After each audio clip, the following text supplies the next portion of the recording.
Hey everybody, welcome back to Battlestar Galactica Remembered. Let's get right into it. We are covering the last of the leading ladies of Battlestar Galactica. And you see by the thumbnail there, the beautiful Anne Lockhart as Lieutenant Sheba, one of my all-time favorite characters on the show. And I'll tell you why at the end of the video here. But first, Anne Lockhart, was not part of the original cast, okay? She could have been, and that's the interesting story about Anne Lockhart. She's got a great story about her joining Battlestar. But she comes, of course, from a showbiz family. Her mother was the famous June Lockhart, Lost in Space fame and all of that. And so Anne Lockhart, her first credit was a commercial, I believe, when she was 4 years old. So she started, lived her whole life going up, she tells stories of her crazy upbringing and her crazy high school years and things of that nature. It's pretty cool if you've ever gone out to listen to her or to see her at a convention. She is so personable and tells great stories.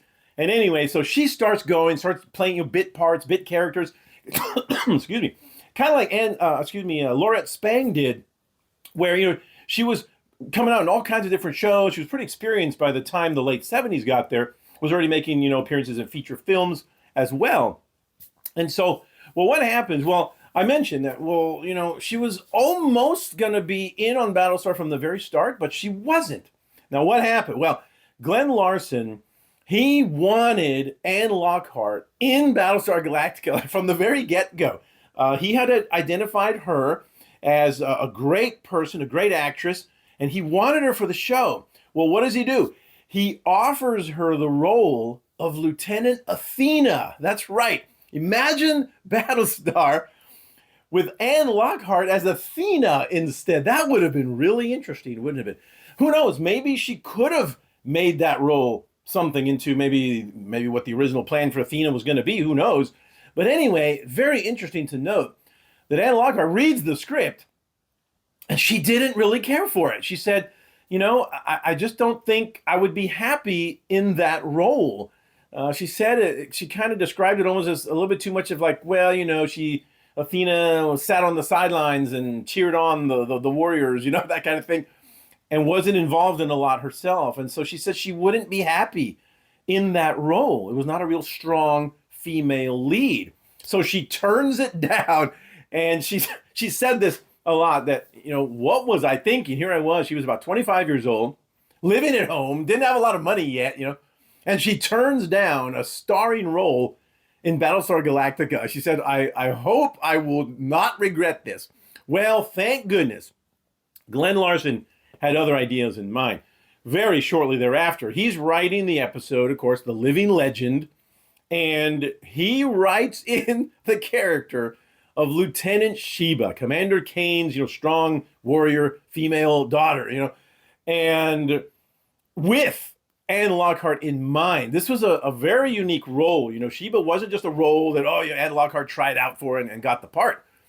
Glenn Larson wrote that role specifically for Anne Lockhart. He sends her the script, she reads through it, and she likes it. She said, now that's a role I can get behind. And so she comes in and she stars as Lieutenant Sheba. But there's one last little bit about that Anne has mentioned over the years. And she said that, Glenn Larson and Anne, they knew that she was going to be coming to be a regular character, right? This wasn't just a guest starring role. Although for a couple episodes, you notice she's listed as guest starring in the credits.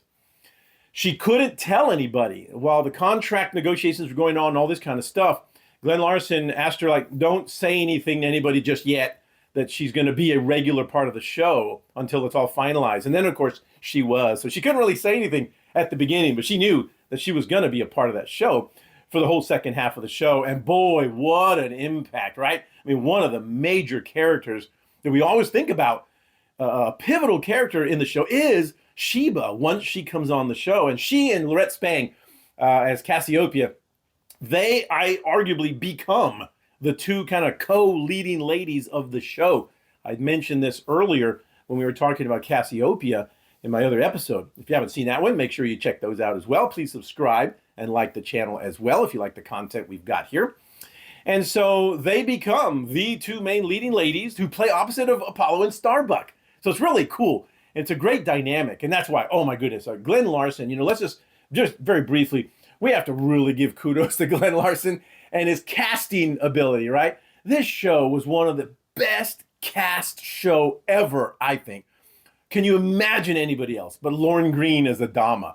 Or Dirk Benedict as Starbuck? He's another actor, by the way, that Glenn Larson, he wanted Dirk Benedict. The studio did not want him, and he fought him tooth and nail to get Dirk Benedict as Starbuck. And man, what a great call, huh? One of the defining roles. Have you ever noticed almost all the actors, their defining role in their careers is Battlestar Galactica, with possibly the exception of Lauren Green, obviously, as Ben Cartwright in Bonanza. But, I mean, Adama's right up there, even though it was only a one-season show. But that was Anne Lockhart, and so she finally comes, makes a big splash. And then the last thing, as I mentioned, there's a very special connection with Anne Lockhart that I've got. Remember with our Battlestar Callisto and our fan group and our RPG game and all that kind of stuff. Excuse me. If you haven't read the intro, the Callisto, the storyline goes that basically she was built by Commander Kane and the people of the Pegasus, right? And then it travels and it finds the fleet, and that's kind of where the RPG picks up. Well, our commander of the Callisto is Commander Sheba. And so she's always held a very special place in our minds. I told Anne Lockhart about this when she was going to all the conventions back in the 90s and the early 2000s. She kind of loved it. We made her our honorary commander. She knew all about it. And she even helped us out. She did a couple things for us. She recorded a greeting for us for our website at the time. And it says something like, this is Commander Sheba. Welcome aboard the Battlestar Callisto. And you would hear that whenever you'd go to the website. And, she does a lot of voice work, voice acting and all that since then. And she's very successful at that. And so she did that for us. It was awesome. And another thing also is that she, whenever I would go to another convention and there she was, and she'd recognize me and say, hey. And at the time, my wife and I had a baby in the year 2000. And I remember after I said, hey, Ann, how you doing? You saw each other again. The first question she would ask, how's the baby? All that kind of stuff. She was very personal. She was so nice. One of the nicest people you would ever want to meet, from the Hollywood scene and all that kind of stuff. She truly is. I love Anne Lockhart to death. She is awesome. Unfortunately, I've kind of lost contact with her. And if you're ever watching it, please get in contact with me again. And we'll try to get her on the show or something like that. I would love to do that. But anyway, she was great. And she was not only a great person, but great actress and a great character as Lieutenant Sheba. Again, one of the defining characters of the show and a defining moment, I think, for Anne Lockhart too. She was very proud of the role of Lieutenant Sheba, that strong, powerful woman, female lead. And it was great. The show was awesome with her in it. So anyway, that's the Anne Lockhart story and her involvement with Battlestar. Could have been Athena, believe it or not. That would have been interesting. But instead, so glad that she held out and Glenn Larson offered her the role of Lieutenant Sheba, a role that was written specifically for her. So anyway, long live Battlestar Galactica, and I will see you in the next video.